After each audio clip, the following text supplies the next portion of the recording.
भारताने पाणी बंद केल्याने पाकिस्तानच्या अडचणी वाढल्यात। बगलीहार धरणातून पाणी बंद करण्यात आलंय। आता सलाल धरणातूनही पाणी बंद केलंय आणि त्यामुळे पाकिस्तानात पाणी टंचाई निर्माण होण्याची शक्यता वर्तवली जाते। पाणी अडवल्यामुळे पिण्याचं आणि शेतीसाठी पाणी मिळणं अवघड झाल्याने पाक नागरिकांची अडचण वाढणार आहे।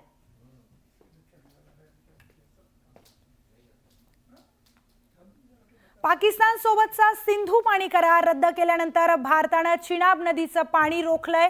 जम्मूतील रामबन येथे बांधलेल्या बागलीहार धरणातून चिनाबचं पाणी थांबवण्यात आलंय। त्यामुळे पाकिस्तानात आता पाणीबाणीची परिस्थिती निर्माण होणार हे निश्चित झालंय। सिंधू पाणी करारात उल्लेख केलेल्या 6 नद्यांपैकी चिनाब ही एक नदी आहे। ही पश्चिमेकडील नदी आहे आणि करारानुसार भारत या नदीचं पाणी जलविद्युत निर्मितीसाठी वापरू शकतो। दुसरीकडे झेलम नदीवर किशनगंज धरणातून पाकिस्तानकडे जाणारं पाणी देखील रोखण्याची तयारी भारताने सुरू केल्याची माहिती मिळते। भारताच्या या कारवाईने पाकिस्तानच्या तोंडचं पाणी पळालंय। भारताने पाणी बंद करून पाकिस्तानला मोठा धक्का दिलाय। मात्र विरोधक सरकारच्या या भूमिकेवर प्रश्न उपस्थित करून मनोबल खच्ची करण्याचं काम करतायत। सिंधू पाणी करार स्थगित करणं अशक्य असल्याचं काँग्रेस नेत्यांचं म्हणणं आहे। देखिए, ऐसा है कि ये इतना आसान नहीं है। किसी भी जो संधि है उसको तोड़ना मुश्किल है और साथ ही साथ ये भी मुश्किल है कि उसमें आप जब तक डैम नहीं बनाएंगे तब तक पानी को रोक नहीं सकते और डैम बनाने में 10 साल लगेगा। मोदी जी जो निर्णय लेंगे आतंकवाद के खिलाफ, हमारे नेता राहुल गांधी ने कह दिया है, हम साथ हैं। उस पर कोई राजनीति नहीं होगी। ले निर्णय और भारत के आत्मसम्मान के साथ कोई समझौता ना करे। आतंकवादियों को मिटाने का जो संकल्प लेगा, लेकिन ये जांच होना चाहिए कि पुलवामा का निर्णय आज तक क्यों नहीं आया।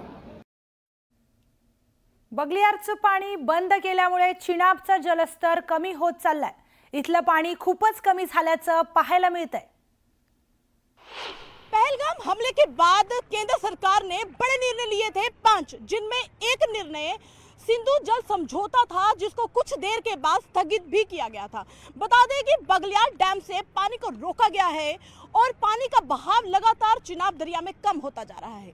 जिस दरिया में इस समय सिर्फ मेरे आपको कदम दिख रहे हैं, ये दरिया की शुरुआत है और आगे का जो पानी का बहाव है, अधिकारियों के अनुसार जो जानकारी मिली है कि पानी का जो लेवल है वो सिर्फ 9 फुट का रह गया है। ये वो इलाका है, ये वो दरिया है जहाँ पर तेज लहरें होती थी। पानी का बहाव इतना तेज होता था कि यहाँ पर एक साधारण व्यक्ति के लिए खड़े रहना भी बेहद ज़्यादा मुश्किल होता था। और वही तस्वीरों में आप देखिए कि कितनी ऊंची जो चट्टानें आपको दिख रही हैं। पानी का बहाव जो चिनाब का था वो इतना ज़्यादा था कि यहाँ पर कोई भी खड़े रहना किसी के लिए भी मुश्किल होता था। लेकिन आज जहाँ पर मेरे कदम आपको पानी के अंदर दिख रहे हैं, ये पानी का ये चिनाब का किनारा है और समझिए कि कितना लेवल पानी का जो कम हो गया है, जिसका सबसे ज्यादा खमियाजा पाकिस्तान को भुगतना पड़ेगा। जी हाँ, क्योंकि पाकिस्तान से ये जो चिनाब दरिया जाता है, पाकिस्तान में जो पानी पहुंचता है चिनाब का, वो पंजाब प्रांत है और पाकिस्तान में सबसे ज्यादा कृषि का काम पंजाब प्रांत में होता है। अभी वहां पर फसल कटने का काम हो रहा है। तेजी से पाकिस्तानियों ने फसल काटने का काम किया। एक डर और बौखलाहट उनकी दिखी। याचबरोबर बगलिहार धरणातलं पाणी बंद केल्याने पाकिस्तानमध्ये घबराट पसरली आहे। पाण्याची धार कमी झाल्याने दावा मीडियाने केलाय। पाकिस्तानी मीडियाने हा दावा केलाय। यापूर्वी 87,000 क्युसेक इतकं पाणी पाकिस्तानला मिळत होतं। आता हेच पाणी बंद केल्याने फक्त 10,800 क्युसेक इतकंच पाणी पोहोचत असल्याचा दावा पाकिस्तानी मीडियाने केलाय। यामुळे पाकिस्तानच्या पंजाब आणि पीओके प्रांतात पाणीबाणी निर्माण होण्याची शक्यता आहे।